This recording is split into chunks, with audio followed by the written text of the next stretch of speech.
toutes et bonjour à tous, je suis très heureux de vous retrouver pour ce nouveau numéro du Club Euro 2.0.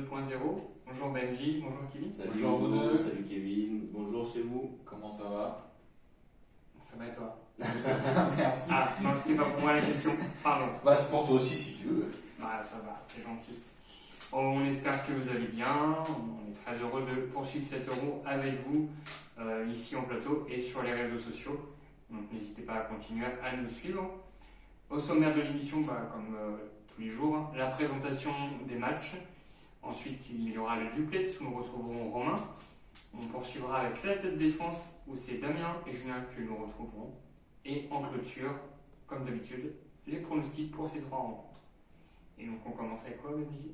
À la présentation des matchs. C'est parti.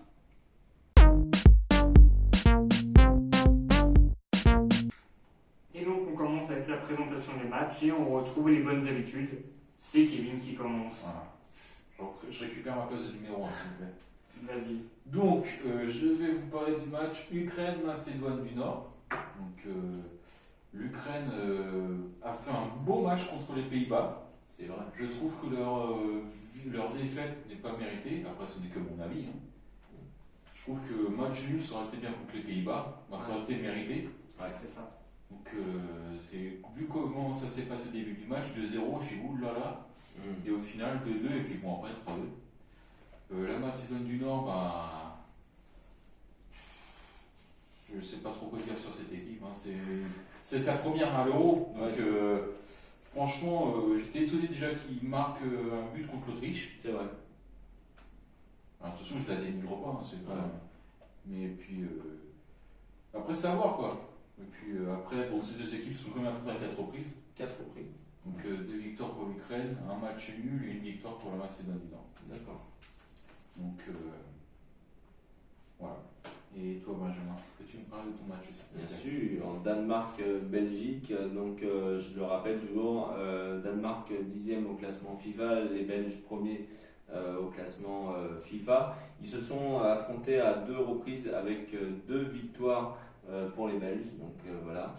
Je vais revenir un peu sur les premiers matchs de ces deux équipes. Donc le Danemark a affronté la Finlande et a perdu 1-0. Et là, je vais commencer un peu, prendre un peu de temps, mais très rapidement quand même. On a tous, je pense, retenu notre souffle à la 41e minute. On a tous eu peur quand on a vu Eriksen, le joueur de l'Inter de Milan, s'écrouler. Franchement, moi, ça m'a très choqué. J'ai eu plein de souvenirs, Foé et tout dans la tête. Un malaise cardiaque, ça fait toujours très peur. Je tiens quand même à saluer, à remercier le corps médical sur place et aussi ses coéquipiers qui ont tout fait pour essayer de masquer le plus d'images. Et surtout surtout, alors, je sais que tu vas me lancer sur ça, alors je te laisse la prononciation parce que. Kier, voilà. Ancien joueur lillois. Lui, ancien joueur lillois, lui, il a vraiment il a tout de suite pris les choses en main et il a dit à ses coéquipiers on l'entoure pour pas qu'il y ait de photos. Et j'ai appris que le drap blanc qui a servi pour l'évacuer, c'est la Finlande qui l'a filé. Et franchement, ça c'est super bien quoi. Et bon, le match a repris quand même 1h30 après, donc après. Il y a des polémiques, est-ce que c'est bien, c'est pas bien d'avoir repris. Bon, vous nous direz en commentaire ou pas ce que vous en avez pensé. Je vais passer à la Belgique qui s'est très brièvement imposée 3-0 contre la Russie. 2 buts de Lukaku, comme tu l'as dit hier, et un but de Meunier. Donc franchement, les Russes ont été absents lors de ce match-là. C'est vrai.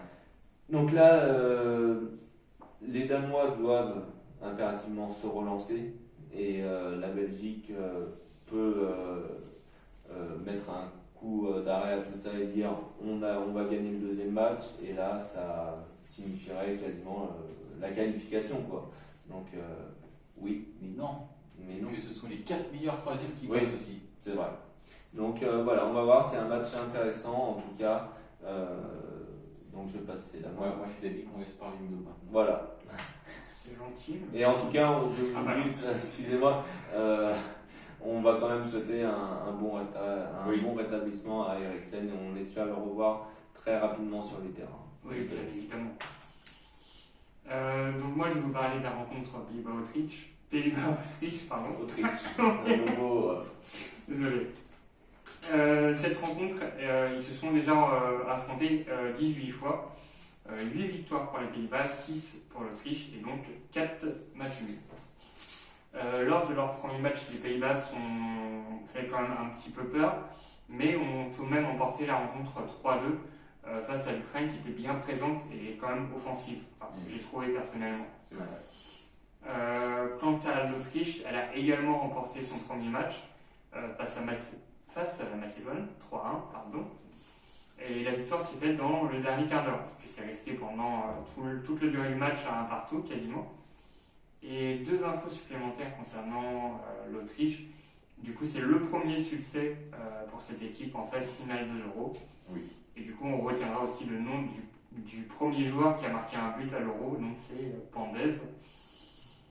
Et donc, voilà pour moi pour cette rencontre Pays-Bas-Autriche. Je pense que c'est pareil, c'est encore un match qui va être intéressant à regarder ce jeudi 17 juin. Et donc, je vous rappelle qu'on vous donnera nos pronostics pour ces 3 rencontres en fin d'émission. Et on va tout de suite enchaîner avec le duplex.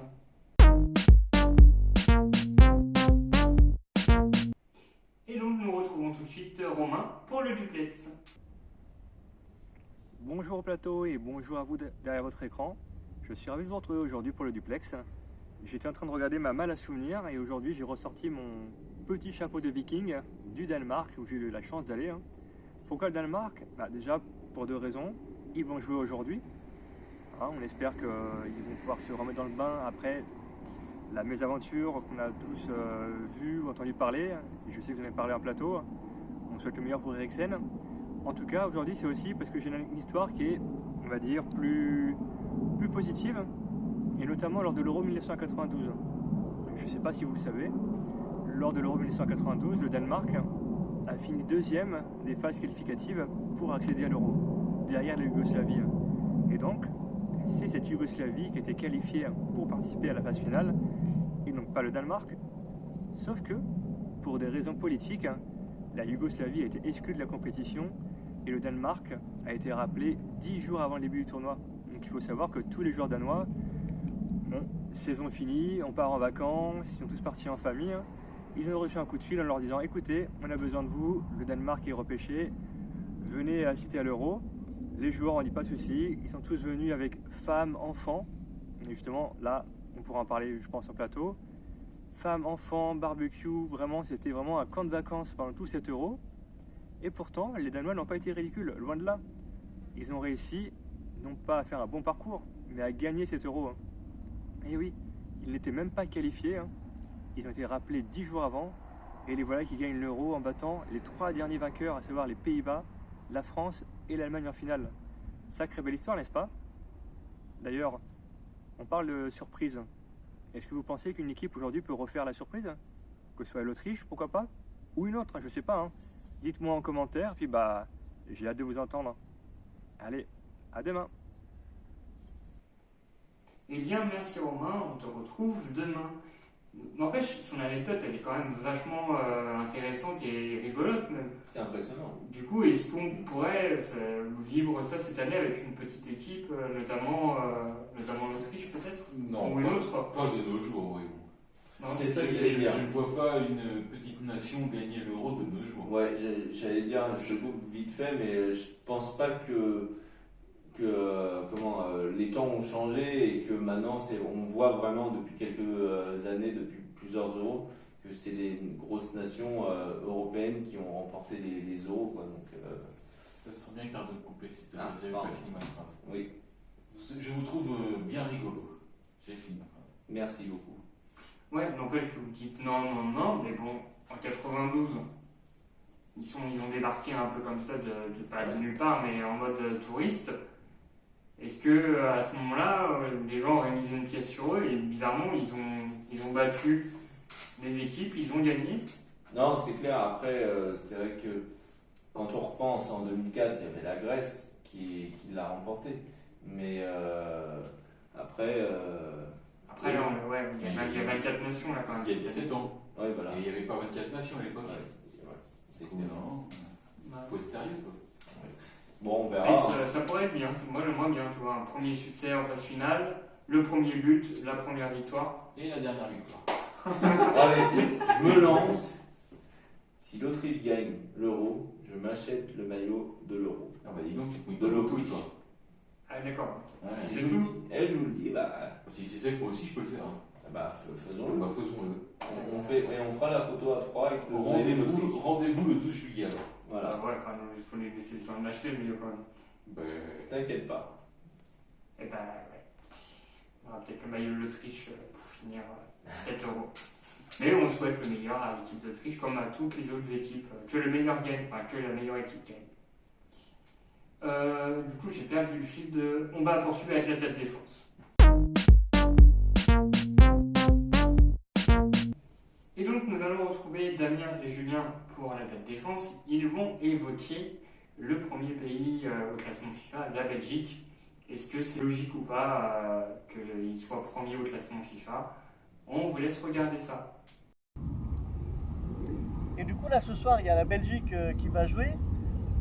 N'empêche qu'au premier match, je trouve qu'ils ont été à la hauteur de leur statut de premier du classement FIFA. Ah bah oui, mais bien sûr. La Belgique, premier du classement FIFA. c'est La pas grande déconnant. marotte depuis 3 ans. On est champion du monde, on gagne la Coupe du Monde, mais les Belges ils sont premiers. Normal. Ouais. Moi, je suis choqué. Non, mais parce qu'après, tu sais, c'est avec des coefficients et tout, tu le sais très bien. Bon, mais après, justement, tu dis la France, elle a gagné. Bon, ils ont quand même joué la Belgique en demi-finale. Alors certes, on a gagné, j'en suis très heureux. Mais seulement sur 1-0, voilà, on a cassé la démarche, tout ce que tu veux. Mais je veux dire, bon, c'est pas déconnant, parce que c'est vrai que la Belgique, elle était favorite au titre, et elle avait montré jusqu'au match contre nous, on a été très réaliste, et qu'on a eu la possession. Salut Thibaut Courtois. Voilà, moi je trouve ça normal, quoi. Pour revenir à leur statut, ils ont gagné certes 3-0 face à la Russie la semaine dernière. Mais franchement, moi je pense que ça va être un démarrage un peu poussif pour eux. Faut pas oublier que Witsel ne joue pas, De Bruyne pour le moment ne joue pas, on va voir ce soir.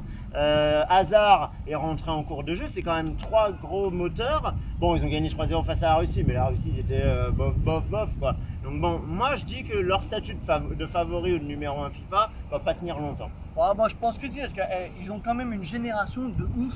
Quand tu regardes, ils ont Pereira Carrasco, Dries Mertens, ils ont Thibaut Courtois, j'en parlais tout à l'heure, ceux que tu as cités. Enfin voilà, moi je pense qu'avec une telle génération, ils peuvent que y arriver. On verra bien. Merci Damien, merci Julien. On vous retrouve demain. Sujet un peu délicat, enfin, pour aborder, enfin pas délicat, mais c'est un peu particulier sur l'histoire de ce classement FIFA, la Belgique première. Qu'en penses-tu? Est-ce que tu as quelque chose à dire? Non, j'ai pas vraiment d'avis moi sur la question. Non, moi, le truc, c'est que j'ai toujours trouvé les méthodes de calcul de la FIFA, on ne sait pas trop sur quoi ils se basent. Et je veux dire, si sur les victoires, je suis pas très fan de ce truc-là. Donc après, ça n'est que mon avis. On a eu le leur, on attend le vôtre aussi pour voir, mais ouais, je suis pas moyennement convaincu. Et Tout à toi? Ouais, après en préparant les émissions, on a eu des éclairages là-dessus sur comment il est conçu, et c'est vrai qu'avant c'était un peu plus flou pour moi. Après voilà, c'est juste des stats, des maths, hein, donc bon, on peut pas contredire des maths. Ouais. Donc voilà, il est comme ça, et la première nation au classement FIFA, c'est la Belgique, qu'on le veuille ou pas, que ce soit décrié ou pas. Et donc, Sauf qu'après l'euro, ça sera la France qui va passer. ben oui, on espère. Ramener la coupe à la maison. Et donc oui, comme disait Benjamin, n'hésitez pas à réagir sur nos réseaux sociaux, Facebook, Instagram, YouTube, par rapport à ces questions-là, ou même pour mettre vos commentaires, vos pronostics. Et d'ailleurs, le moment des pronostics, ben, c'est maintenant.